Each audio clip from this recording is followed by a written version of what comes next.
உளுந்து வடை ஒரு வரம் என்கிறது ஆயுர்வேதம். உளுந்தை கொண்டு தயாரிக்கப்படும் வடையை தரமான எண்ணெயில் தயாரிக்க வேண்டும். வடைக்கான மாவில் மிளகு, பெருஞ்சீரகம், சின்ன வெங்காயம், பச்சை மிளகாய், பூண்டு, இஞ்சி, கறிவேப்பிலை, கொத்தமல்லி உள்ளிட்டவற்றை சேர்த்து கொள்ள வேண்டும்.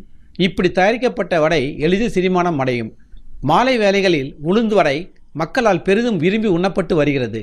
தரமான எண்ணெயில் தயாரிக்கப்பட்ட உளுந்து வடை வாய்ப்புண், வயிற்றுப்புண், இடுப்பு வலி, எலும்பு தேய்மானம் உள்ளவர்களுக்கு சிறந்த மருந்தாக பயன்படுகிறது. உளுந்தில் உள்ள கால்சியம், மெக்னீசியம், பொட்டாசியம், பாஸ்பரஸ், இரும்புச்சத்து போன்றவை எலும்புகளின் வளர்ச்சி மற்றும் ஆரோக்கியத்தில் முக்கிய பங்கு வகிக்கின்றன. எனவே எலும்புகளின் ஆரோக்கியத்திற்கு தேவையான தாது உப்புக்களை கொண்டுள்ள உளுந்து வடையை அனைவரும் உண்ண வேண்டும். உளுந்தில் உள்ள ஊட்டச்சத்துக்கள் சரும அழற்சி, பரு உள்ளிட்ட சரும காயங்கள், கரும்புள்ளிகள் உள்ளிட்ட சரும பிரச்சனைகளுக்கு நல்ல தீர்வினை தருகின்றன. மேலும் இது சரும மேற்பரப்பு முழுமைக்கும் சீரான இரத்த ஓட்டம் ஏற்பட செய்து